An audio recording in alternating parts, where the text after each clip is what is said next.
Samsung understood the assignment with the Galaxy S25 Edge, but it didn't strive for extra credit.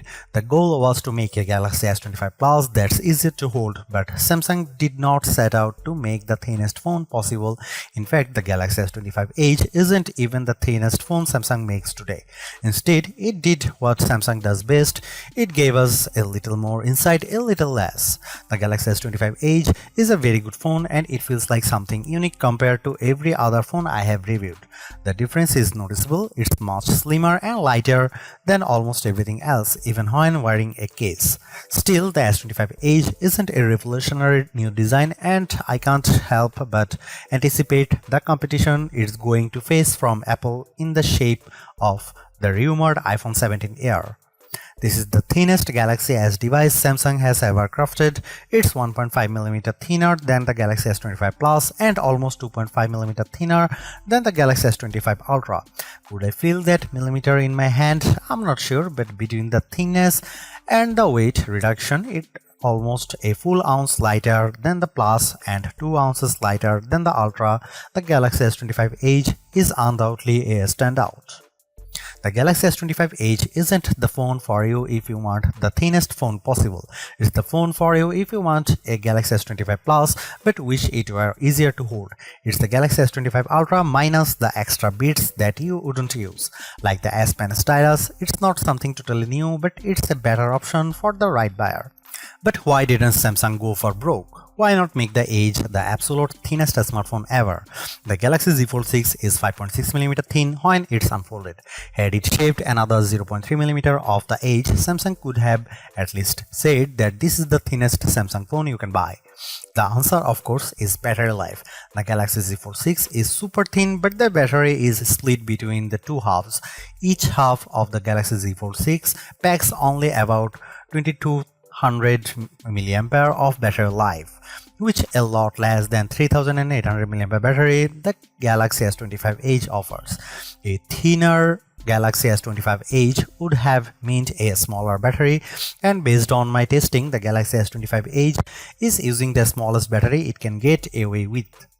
The Edge had trouble lasting past dinner time in my testing period. If Samsung had made the Edge the thinnest phone ever, it probably wouldn't last through my lunch break. I have no doubt Samsung could build such a phone, but I wouldn't recommend it. That makes the S25 Edge a pleasantly thin phone that is simply not very special. There are no special features that set it apart from the rest of the Galaxy S25 lineup. There's nothing new here. It's a well-crafted device that delivers exactly what I expected, no more and no less. That's not a bad thing, it's just predictable.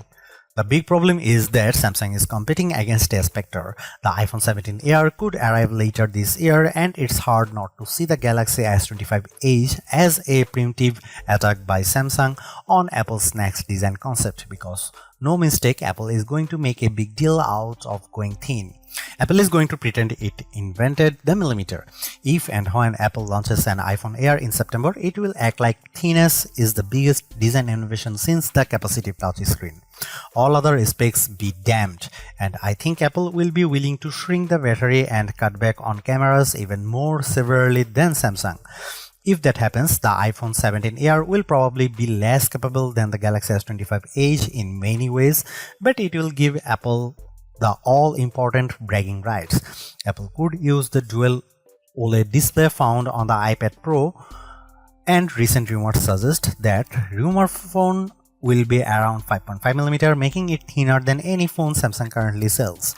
In a way, this takes the pressure off Samsung. The Galaxy S25 Edge is a very nice phone and it fits neatly in Samsung's price ladder as a little nicer than the Galaxy S25 Plus, but not as feature-packed as the Galaxy S25 Ultra. It doesn't need to prove anything. The Galaxy S25 Edge does fine with less without trying to be the most. Samsung certainly does make it hard on me to decide if the Galaxy S25 Edge is worth its cost. A phone this sleek is an engineering marvel on its own and surely deserves a premium cost attached to it, but there are trade-offs that I'll go into detail in the other categories. For $1,099 you get a phone with 256GB of storage. Upgrading to 512GB raises the price to $1,219. There are 3 color options to choose from: titanium silver, titanium jet black, and titanium icy blue. There's a part of me that wishes for a couple of extra choices, especially considering how a phone of this caliber begs to be naked to show off its best asset. Samsung does make an ultra thin case that doesn't add a whole lot of bulk, but it would have been nice just to have a couple of extra colors to choose from. The Galaxy S25 Edge is now available globally with up to $630 off in savings with a qualifying trade-in. Like the rest of the Samsung Galaxy S25 family, the S25 Edge gets 12GB of RAM to support the Qualcomm Snapdragon 8 Elite for Galaxy chipset inside. This platform has proven powerful and very efficient in my reviews of the best Android phones this year. The 6.7-inch display on the S25 Edge seems to be identical to the Galaxy S25 Plus. The main camera uses a new 200-megapixel sensor that we haven't seen before, which is a bit smaller than the 200-megapixel sensor on the Galaxy S25 Ultra, but larger than 50-megapixel sensor on the Galaxy S25 Plus. There is no telephoto lens, but the Edge seems to use the same 12-megapixel ultra-wide camera as the S25 Plus. The Galaxy S25 Edge comes with 3900 mAh battery under its display, which is even smaller than the 4000 mAh battery beneath the Samsung Galaxy S25 6.2-inch screen. That's what you sacrifice when you make a phone thin. The real selling point for the Galaxy S25 Edge isn't the thinness, it's the lightness. You have to hold this phone to appreciate it. You can't just look at the S25 Edge if you want to experience how thin and light it is. Photos don't do justice to the remarkably lightweight, and that's a big part of the experience. If you get pinky finger fatigue from balancing your phone, the Galaxy S25 Edge might be the phone that will save your favorite digit. Even though it has a huge 6.7-inch display, the Galaxy S25 Edge is lighter than the iPhone 16 or Pixel 9. It's only 1 gram heavier than the 6.2-inch Galaxy S25, but it feels lighter since it's less dense. The design overall looks nearly identical to that of the Galaxy S25 Ultra, but on very close inspection, things are less impressive.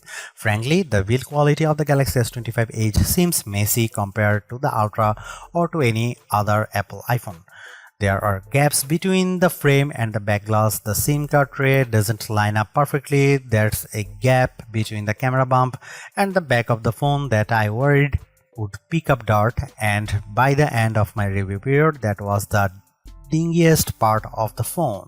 This phone could have been special. Samsung could have tried something new, like capacitive buttons on the side, a trick that rumors say Apple is considering. It could have had super fast charging to go with the slim battery. It could have had unique colors or unique finish. Instead, it's just a slimmer version of a phone we got 6 months ago, and it's not even a really nice version at that. The Samsung Galaxy S25 Edge, like the Galaxy S25 Plus, is sort of a hidden gem in Samsung's lineup when it comes to display quality. While the Samsung Galaxy S25 Ultra has a slightly larger 6.9-inch screen, all three phones all have the same resolution. When you pack the same pixel into a smaller display, you get a screen that's technically sharper in terms of pixel density, which is to say that Samsung Galaxy S25 Edge has a fantastic screen, one of the best you can find on any phone. It is plenty bright even in bright sunlight, though the Ultras does beat the Edge thanks to the addition of the remarkable coating that Samsung has been using for a couple of years to eliminate glare on its flagship flat phone. The display can refresh at up to 120Hz. Take that iPhone 16 Plus, and thanks to LTPO tech, you can even get a full color always on display that refreshes as slowly as 1 Hz to save power. For better and for worse, the Galaxy S25 Edge uses the same One UI 7 interface as the rest of the Galaxy S25 family, with Android 15 serving as the engine. Samsung and Google seem to be locked in a perpetual struggle to control Samsung's phones, so you'll get 2 web browsers, 2 photo gallery apps, even 2 wallets, and 2 different password managers. There are plenty of Galaxy AI features on the phone, and it comes with Google Gemini preloaded and ready to take over the power button at your beck and call. I think we may have already hit the wall with AI features. Samsung has been touting its Now Brief widget and app since the Galaxy S25 launched, and it's a completely useless piece of software. It's supposed to learn things about me and then offer information tailored to my needs, but nothing like that happens. I've been wearing a Galaxy Watch Ultra and Galaxy Buds 3 Pro while using the Galaxy S25 Edge for 2 weeks. The Now Brief offers no more than today's weather, a missive that feels creepy coming from an AI, and the first few events on my work calendar, which are usually the first 3 people who took the day off and logged it properly. At worst, Now Brief offers me partisan political news. I filter out most politics from my social feeds and I don't talk about politics in my text messages. So I'm not sure why Now Brief thinks politics are what interests me.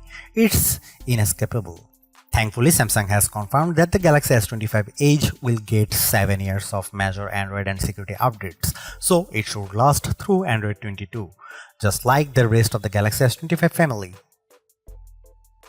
When I heard that the Galaxy S25 Edge would use fewer cameras than its S25 stablemates, with one big 200 megapixel main sensor and a supporting ultra-wide, I was excited at the prospect. After all, one of Leica's most popular cameras, the Leica Q3, uses a single large sensor and a wide lens and fakes all of the zoom with digital cropping. If anybody can pull off the same trick on a camera phone, it's Samsung. Nope, I'm disappointed to say the cameras are fine but not groundbreaking. I was hoping the Edge would be a trendsetter. Instead, it runs down the middle of the road without faltering. It does a great job at the things Samsung camera phones do well, but it can't handle the all-in-one duties of the Galaxy S25 Ultra. There are no surprises with the Galaxy S25 Edge cameras. The main camera uses a 200 megapixel sensor with a wide lens, and that sensor is a bit smaller than the 200 megapixel sensor on the Galaxy S25 Ultra. No surprise then that the Ultra is still the best Samsung camera phone in more ways than one. Here are some camera samples of the Samsung Galaxy S25 Edge.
I was expecting excellent performance from the Galaxy S25 Edge, and this phone delivered beyond my expectations.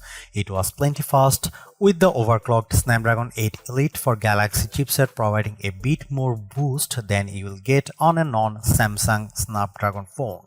Samsung has also done a remarkable job of keeping the phone cool even when you push the performance to the limit. I perform a stress test where I run multiple mapping apps on a phone and play music over Bluetooth, then sit the phone above my car dashboard in the sunshine. Most phones take less than an hour of this punishment before they shut down due to overheating. The S25 Edge never quit, managing to stay cool enough to function for as long as I needed. That's incredible. Every iPhone, Pixel phone and Galaxy phone I have tested has failed this endurance test. The Edge really lives up to Samsung's claim of much better cooling.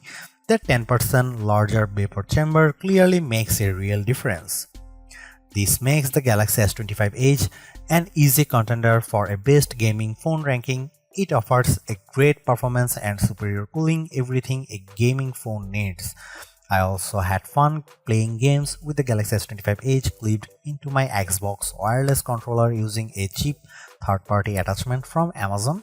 The phone is so lightweight that gaming for long periods was a breeze. It's a nice way to kill time while I wait for my Switch 2 to arrive. The Galaxy S25 Edge is remarkably thinner and lighter than your average flagship model, complete with the same One UI 7 experience and the Galaxy AI features found on the S25 Ultra. But despite its impressive design, the Galaxy S25 Edge's biggest shortcoming is its battery life performance.